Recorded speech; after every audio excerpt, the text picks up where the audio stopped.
and he's gonna be the one you talk to, okay?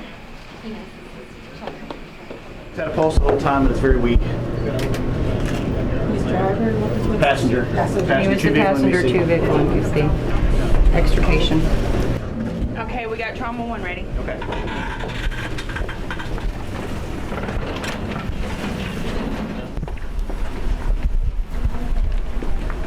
Ma'am, clear the halls. Clear the halls, please. I got its own steer. Don't push. We have a 16-year-old female had a flat tire. Take, please. Get a monitor. What's for your facility? Anybody getting blood? His pressure's dropping. I need some more tape. Hi, what's your name? Sir, do we have any pressure? Working on it. Pressure at all? My incision.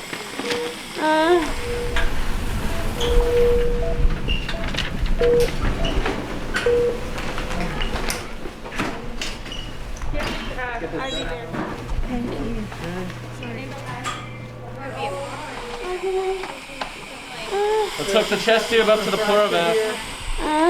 We call orthopedics, please. Get that on here.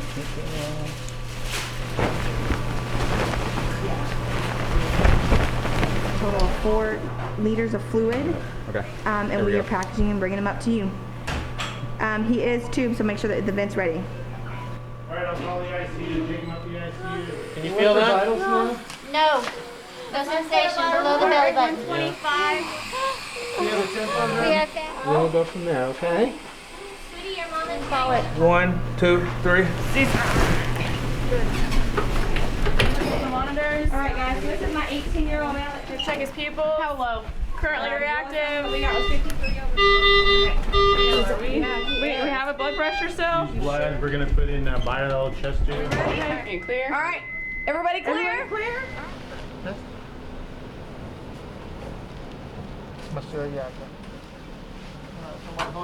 Still flat. No pulse. Still no pulse. We need some 14 gauges. Chalky. You want some drugs started? Get some Levophed started. Y'all come on in. Okay, come on in. All right, he's flat line again.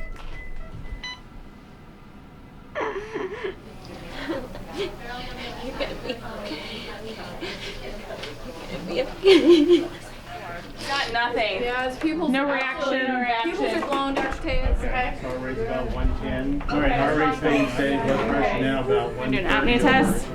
Do y'all want to see him real quick? You want to say, okay, here. Let him know that you're here. You can hold his hand. It's not going to hurt anything. Yeah.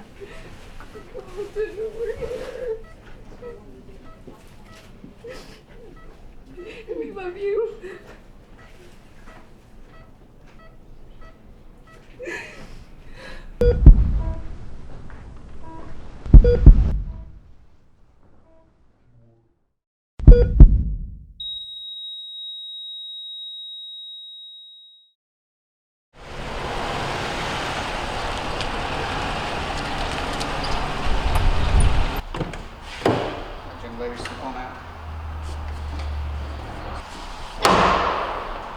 Step through there.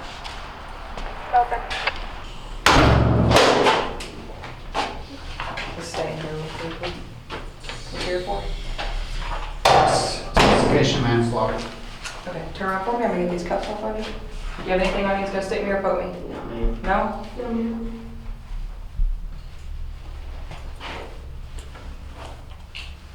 Okay.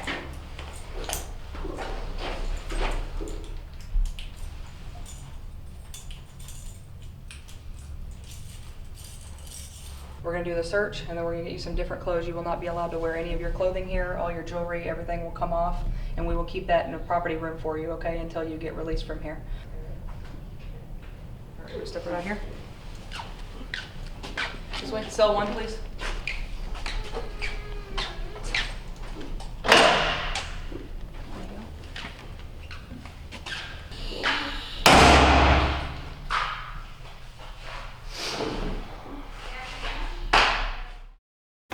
Stanley, it's my understanding that Camden was involved in an accident. I'm so sorry, and I'm going to make this difficult time as easy as I can. Actually, we haven't even thought about anything like this. Somebody help me! At this time, I would like to take you into the selection room. Now, Stanley, in here you're gonna see that we have models of various caskets.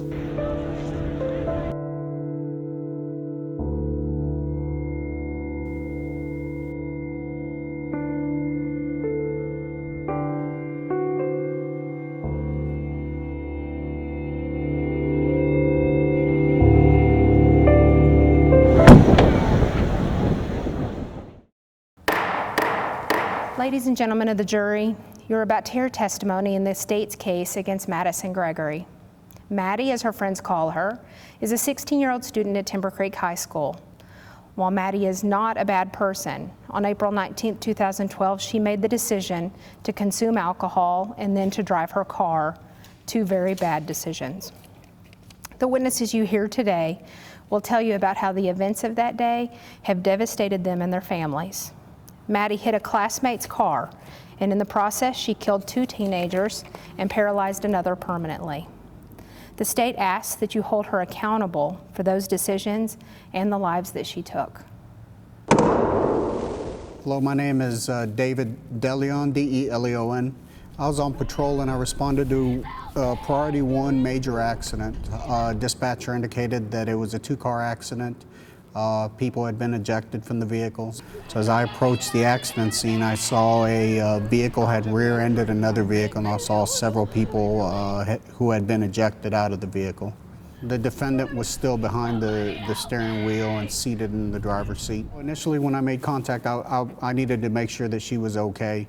We needed to secure the area. I asked her to step out of the vehicle. When she did step out of the vehicle, then I really got a very strong odor of strong alcoholic beverage from her person.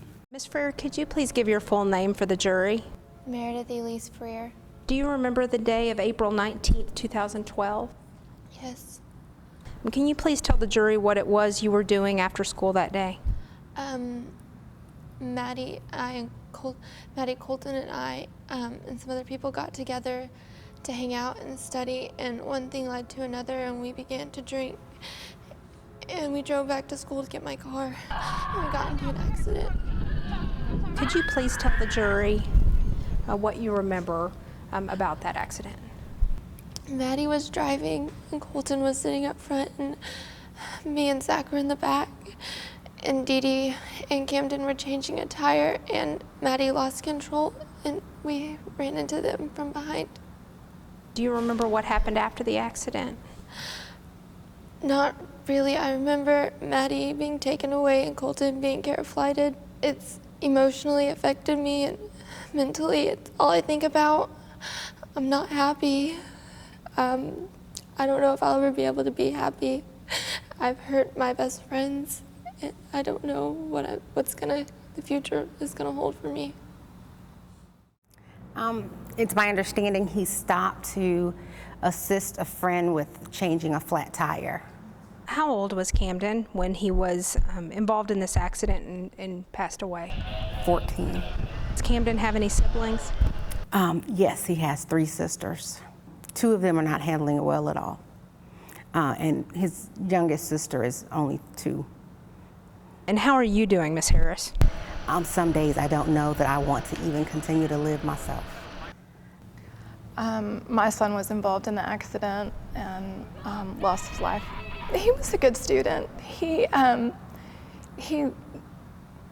was involved. He was an athlete, lots of friends. Can you tell the jury how Colton's brother is handling the loss of Colton? He's taking it really hard. They were very close. And I think every day it's harder. If you have the chance to tell Maddie anything related to this accident, what would that be? My heart is broken for my family and for her family. I think when you don't really make the right decisions and you let things happen, these kind of things happen, and you have to live with it the rest of your life. Just that he was a sweet, sweet kid, and I will miss him always. I had stayed late for track practice that day, and I had just finished up, and I was going to my car, and I saw that it had a flat tire, and my friend Camden was walking by and offered to help me change it. And then that's when we were hit by a car, and I don't really remember anything after that moment. And what sports do you play? I play volleyball and I run track and cross country. I am paralyzed from the waist down, and I can't do anything on my own that involves my legs. I can't do normal activities anymore. Everything I have to do with assistance, and it's really hard because I'm an independent person, and this really limits everything that I can do. I was in my classroom. I was grading some papers and getting my things together. I was waiting for Dee Dee to finish up with her practice, and she was going to drive around and get me. And Mr. Tennell, our principal, came to my door and told me that there had been an accident. Did you go to the accident scene at that time? Yes, I did. I know this is difficult, but if you could please describe to the jury what it is that you saw at that time. When I got down there, it looked like something had been wrong with Dee Dee's car, and another car, I guess, had hit her from behind. I saw Dee Dee on the ground beside her car. She is everything that I ever wanted in a daughter. We spend so much time together. She's my buddy, and she's a wonderful, wonderful young lady. She still is. I don't harbor any ill will towards you. I know that this was something that nobody ever saw coming, or I just want her to know that I've forgiven her, and I know that Dee Dee has, and I know that God has. The jury in this matter has found defendant Madison Gregory guilty of 2 second-degree felony charges of intoxication manslaughter. I've considered information obtained through the pre-sentence investigation and taken into account your arguments for leniency. State law mandates that each of these felony level offenses be punishable by a minimum of 2 years and a maximum of 20 years in state prison. The defendant is hereby sentenced to 2 consecutive 10-year sentences. Young lady, this 20-year sentence is lenient because your remorse is very evident. Your poor choices, however, have taken the lives of 2 of your friends and classmates. The families of those individuals will live with that loss for the rest of their lives. You're hereby remanded to custody of the state. Officer will escort you out. Breaking my heart was so easy, so easy. Launch your assault now. Court adjourned. Take it easy.